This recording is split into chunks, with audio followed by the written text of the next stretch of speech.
Hello, my friends. Welcome back. Today, I want to tell you something important. Most people think they know Napoleon Bonaparte. They think he was short. They think he was angry. They think he was a cruel man who loved war. But most people are wrong. The real Napoleon is more interesting than the myth. Today, we will discover the truth together. And as we listen, our English will grow stronger. If you enjoy stories like this, please subscribe to our channel. Your support helps us create more stories for your English learning journey. Imagine a small island in the sea. The sun is warm. The water is blue. The year is 1769. On this island, a boy is born. His name is Napoleone Bonaparte. He is not French. He is not powerful. He is just a boy on a small island with big dreams. This boy will change the world. This video is for B1 and B2 English learners, but if you are at A2, please stay. The story will carry you. You do not need to understand every word. Just listen. Just follow the story. Let us begin. Napoleon was born on the 15th of August, 1769. He was born on an island called Corsica. Corsica is a small island in the Mediterranean Sea. It is close to Italy and France. Napoleon's family was not rich, but they were not very poor either. His father was a lawyer. His mother was a strong, intelligent woman. Her name was Letizia. Napoleon had 7 brothers and sisters. Their home was full of noise and energy. As a small boy, Napoleon loved to read. He loved history and mathematics. He was serious. He was focused. He was different from other children. But Napoleon had a problem. He was Corsican, not French. 1 year before Napoleon was born, France took control of Corsica. Suddenly, Napoleon's family was French, but they did not feel French. They spoke a different language. They had different traditions. Napoleon was an outsider from the very beginning. When Napoleon was 9 years old, his father made an important decision. He sent Napoleon to school in France. Napoleon left his home. He left his family. He left his island. He arrived in France alone. He was only 9 years old. The other children at school were French. They spoke French perfectly. Napoleon spoke French with an accent. A strong accent is when you speak a language but sound different from native speakers. The boys laughed at Napoleon. They made fun of his name. They made fun of his accent. They called him the little foreigner. Napoleon felt alone. He felt angry, but he did not give up. He studied harder than anyone. Mathematics, history, strategy. He read every book he could find. And slowly, something happened. The outsider became the best student in the school. Now, before we continue Napoleon's story, we need to talk about something important. You have heard that Napoleon was short. Almost everyone believes this. There are cartoons of Napoleon as a tiny, angry man. There is even a term called the Napoleon complex. This means when a short man tries to act very powerful and aggressive. But here is the truth. Napoleon was not short. Napoleon was 5 feet and 6 inches tall. In French measurements, this was about 168 centimeters. For a French man in the 1800s, this was completely normal. It was average height for that time. So where did this idea come from? It came from propaganda. Propaganda is information that is spread deliberately to make someone look bad. Propaganda is often false, or it uses the truth in a misleading way. Britain and France were enemies. They were at war for many years. British newspapers wanted to make Napoleon look weak. They wanted people to be less afraid of him. So they drew cartoons of Napoleon as a tiny, ridiculous man. A famous British cartoonist named James Gillray drew Napoleon many times. He always drew him very small, very angry, very silly. These cartoons spread everywhere. People laughed. They stopped being afraid. The lie worked. 200 years later, the world still believes it. This is the power of propaganda. A lie repeated many times becomes the truth in people's minds. But now you know the real story. Let us go back to Napoleon's story. At the age of 15, Napoleon entered a military academy in Paris. A military academy is a school for soldiers and officers. Napoleon studied hard. He graduated early. He was only 16 years old. He became an officer in the French army. Then France changed forever. In 1789, the French Revolution began. The French Revolution was one of the most important events in history. The poor people of France were very angry. They had no food. They had no money. The king and the rich people had everything.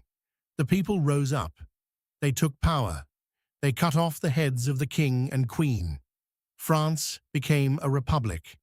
A republic is a country where the people choose their leaders. But the revolution also created chaos. Chaos means complete disorder. Everything was confused. Nobody was in control. France had many enemies. Other countries were afraid of the revolution. They sent armies to fight France. France needed strong military leaders, and a young man from Corsica was ready. In 1793, Napoleon did something remarkable. Remarkable means very impressive, something that makes people stop and notice. He helped the French army take back the city of Toulon from the British. His plan was brilliant.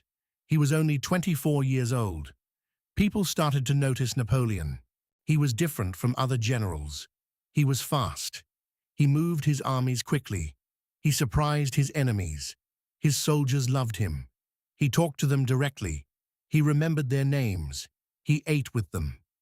They called him the Little Corporal. A corporal is a low-ranking soldier. This nickname was not about his height. It was a term of affection. It meant he was one of them, not above them. In 1796, Napoleon was given command of the French army in Italy. Command means the authority to lead and control. He was only 26 years old. Everyone thought the Italian campaign would be difficult. Napoleon's army was small. They had little food, little money, little equipment. But Napoleon won battle after battle. He moved so fast that his enemies could not prepare. He thought differently. He changed the rules of war. In just 1 year, Napoleon transformed from a young general into a legend.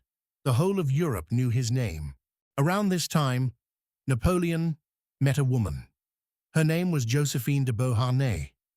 Josephine was beautiful. She was elegant. She had been married before. She had 2 children.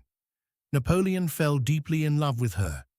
Deeply in love means very much in love. Not a little, completely. He wrote her hundreds of letters, beautiful letters, passionate letters. He wrote, "I wake filled with thoughts of you. Your portrait and the memory of last night have left my senses with no rest." Josephine cared for Napoleon, but she did not love him the same way. Nevertheless, they married in 1796. Nevertheless is an important English word. It means despite everything, despite the differences, they still married. Together, they were a powerful couple. Napoleon was rising fast, and Josephine stood beside him. In 1804, something extraordinary happened. Extraordinary means something very unusual and impressive.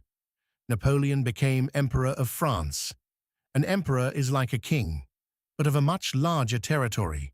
He was 34 years old, the boy from Corsica, the outsider with the accent, the child who was laughed at.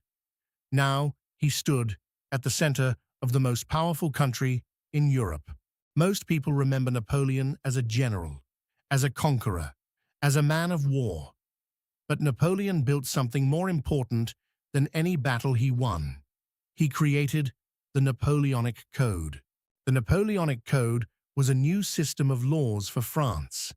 Before this, France had thousands of different local laws. They were confusing. They were unfair. Rich people had different laws than poor people. Napoleon changed everything. He said, the law must be the same for everyone, rich or poor, noble or common. He said everyone is innocent until proven guilty. Innocent until proven guilty means you are not a criminal until a court decides you are. This idea seems simple today, but in the 1800s, it was revolutionary. Revolutionary means something that completely changes how things work. The Napoleonic Code became the foundation of law in France, Belgium, Spain, and many other countries. Even today, the law in many parts of the world is built on Napoleon's work. He also built roads, schools, the Bank of France. He reorganized the entire government. Napoleon was not just a soldier, he was an architect of a new world. For several years, Napoleon was almost unstoppable. Unstoppable means nobody could defeat him. His empire covered most of Europe. Kings and queens feared him. But then, Napoleon made a mistake, a very serious mistake. In 1812, Napoleon decided to invade Russia. To invade means to enter another country with an army to take control. Russia was enormous. It was cold. It was far away. His advisors warned him, his generals warned him. But Napoleon did not listen.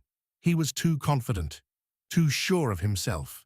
He led over 600,000 soldiers into Russia.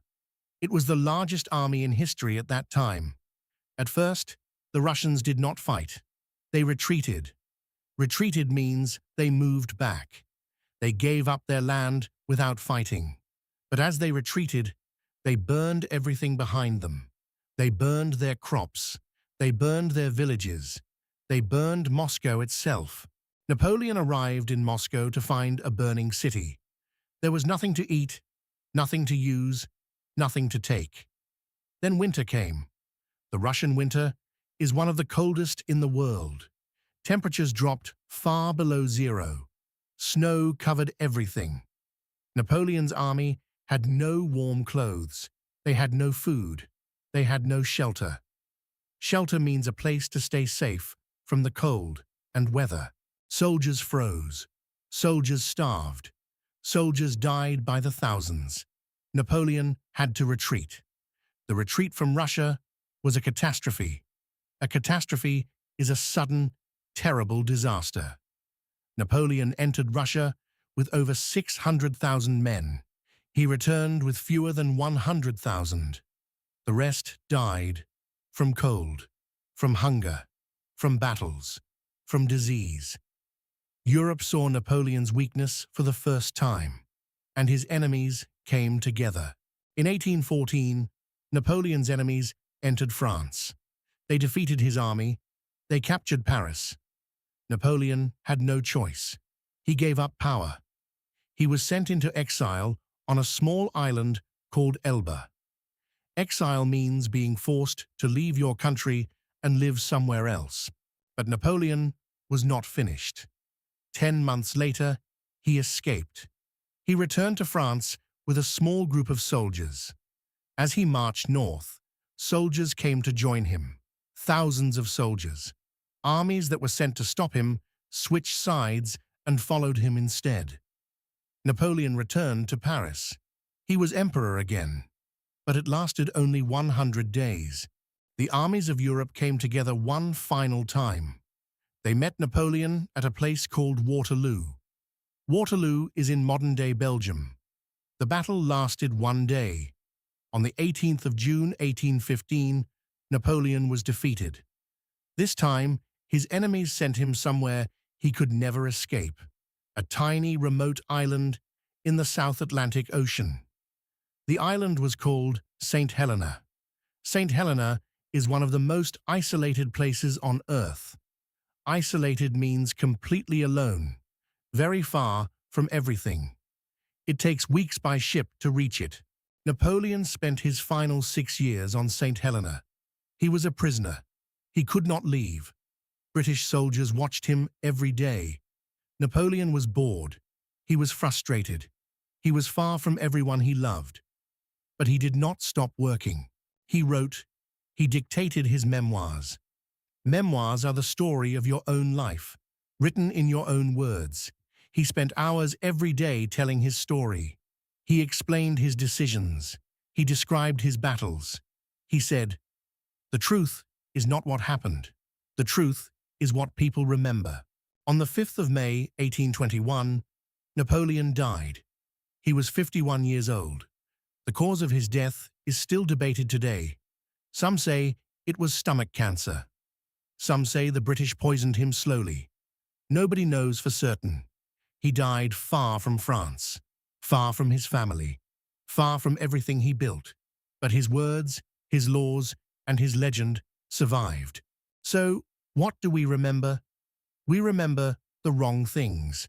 We remember a short, angry little man, a cartoon created by his enemies. We forget the boy from Corsica who was laughed at for his accent. We forget the general who never gave up.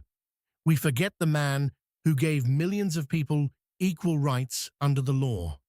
We forget the architect of modern Europe. Napoleon was not a perfect man. He fought many wars. Many people died. He was proud. He was stubborn. His ego destroyed him in the end. But his story teaches us something important. The story people tell about you is often not the truth. The truth is more complicated, more human, more interesting. Never believe only one side of any story. Always ask, what really happened? This is the real Napoleon. And as you listen to this story today, something was happening. You were learning English. You heard new words. You followed a complex story. You understood history in a new language. Every story you listen to in English brings you closer to fluency. Fluency means speaking and understanding a language naturally and easily. Thank you for listening today, my friends. If this story helped you, please give it a like. If you want to hear more stories like this, please subscribe to our channel and leave a comment below. Tell me, which part of Napoleon's story surprised you the most? I read every comment.